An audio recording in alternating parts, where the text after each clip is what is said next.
हिजरत क्या है? 622 ईस्वी में मोहम्मद साहब का मक्का छोड़कर मदीना की यात्रा करना हिजरत कहलाता है। मोहम्मद साहब की शिक्षाएं क्या हैं? उत्तर: मोहम्मद साहब ने इस्लाम धर्म के मानने वालों के लिए जीवन में निम्न 5 शिक्षाएं निर्धारित की हैं। नंबर 1, कलमा, जिसमें बताया गया है कि अल्लाह एक है और मोहम्मद साहब उसके पैगंबर हैं। नमाज, प्रतिदिन 5 बार पूजा करनी चाहिए। रोज़ा, रमजान के महीने में रोज़ा यानी व्रत रखना चाहिए। ज़कात, अपनी उपार्जित आय का 40वां हिस्सा गरीबों को साझेदार देना चाहिए। हज, पूरे जीवन में एक बार मक्का की तीर्थ यात्रा करनी चाहिए। भारत में इस्लाम धर्म कैसे फैला? उत्तर है इसका: भारत में इस्लाम धर्म समय समय पर कई तरह से आया व फैला। जैसे अरबों द्वारा भारत पर आक्रमण से, व्यापारियों के माध्यम से, ईरानी शरणार्थियों और सूफी संतों के आने से। भारत पर अरबों का पहला आक्रमण कब हुआ?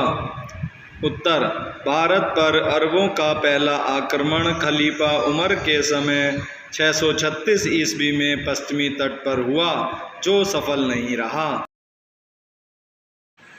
भारत पर अरबों का पहला सफल आक्रमण कब हुआ? उत्तर: भारत पर अरबों का पहला सफल आक्रमण 712 ईस्वी में मोहम्मद बिन कासिम के नेतृत्व में हुआ, जिसने सिंध के राजा दाहिर को पराजित किया। सूफी संत कौन थे? उत्तर: मध्यकालीन भारत में दोहे और गीतों के माध्यम से ईश्वर भक्ति करने वाले मुसलमान संत सूफी संत कहलाते थे। इनमें अजमेर के ख्वाजा मोइनुद्दीन चिश्ती, पंजाब के बाबा फरीद, दिल्ली के निजामुद्दीन औलिया प्रमुख थे। महमूद गजनबी कौन था? उत्तर है इसका: महमूद गजनबी मध्य एशिया में स्थित अफगानिस्तान के छोटे से राज्य का राजा था। उसने भारत पर 1000 ईस्वी से 1025 ईस्वी तक 17 बार हमला किया। सोमनाथ मंदिर कहाँ है? उत्तर है इसका बच्चों: सोमनाथ का मंदिर गुजरात के सौराष्ट्र क्षेत्र के बेरावल में स्थित है। यह 12 ज्योतिर्लिंगों में से एक है। सोमनाथ के आधुनिक मंदिर का निर्माण किसके प्रयासों से हुआ? उत्तर: सोमनाथ के आधुनिक मंदिर का निर्माण सरदार वल्लभ भाई पटेल के प्रयासों से हुआ। सोमनाथ के मंदिर में ज्योतिर्लिंग की स्थापना किसके द्वारा की गई? सोमनाथ के मंदिर में ज्योतिर्लिंग की स्थापना भारत के प्रथम राष्ट्रपति श्री राजेंद्र प्रसाद द्वारा 11 मई 1951 ईस्वी में की गई। अल-बरूनी कौन था? अल-बरूनी मध्य एशिया का प्रसिद्ध विद्वान था। यह महमूद गजनबी के साथ भारत आया था। अल-बरूनी का पूरा नाम क्या था? अल-बरूनी का पूरा नाम अबू रैयान बिन अहमद था। किताबुल हिंद या तहकीक हिंद किसकी रचना है? यह अल-बरूनी की रचना है। इसमें 80 अध्याय हैं। इस पुस्तक में 11वीं शताब्दी के भारत के सामाजिक एवं जीवन पर विस्तार से जानकारी दी गई है।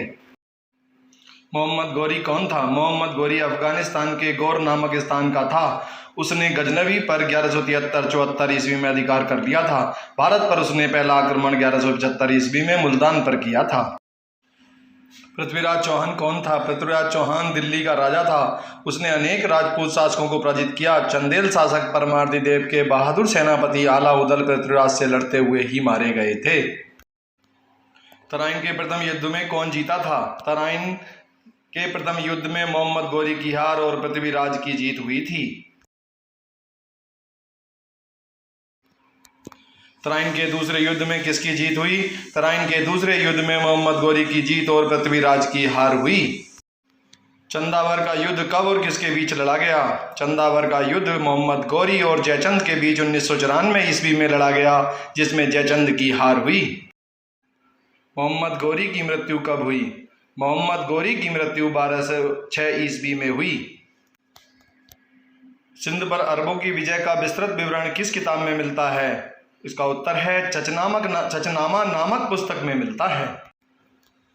भारत में सर्वप्रथम जजिया कर किसने लगाया था? तो भारत में सर्वप्रथम मीर कासिम ने सिंध पर विजय के बाद जजिया कर लगाया था। यह एक धार्मिक कर था। नालंदा और विक्रमशिला विश्वविद्यालयों को किसने नष्ट किया था? मोहम्मद गौरी के सेनानायक इख्तियारुद्दीन मोहम्मद खिलजी ने। किताबुल हिंद का अंग्रेजी में अनुवाद किसने किया था? तो इसका उत्तर है सचाऊ ने। किताबुल हिंद जो अलबरूनी की पुस्तक है उसका हिंदी में अनुवाद किसने किया है? रजनीकांत शर्मा ने। बच्चों, आज जो हमने प्रश्न हल किए हैं ये सभी प्रतियोगी परीक्षाओं के लिए बहुत महत्वपूर्ण हैं। इन प्रश्नों को अच्छी तरह से कंठस्थ कर लें और इनका बार बार रिवीजन करते रहें तो सफलता निश्चित ही मिलेगी। धन्यवाद।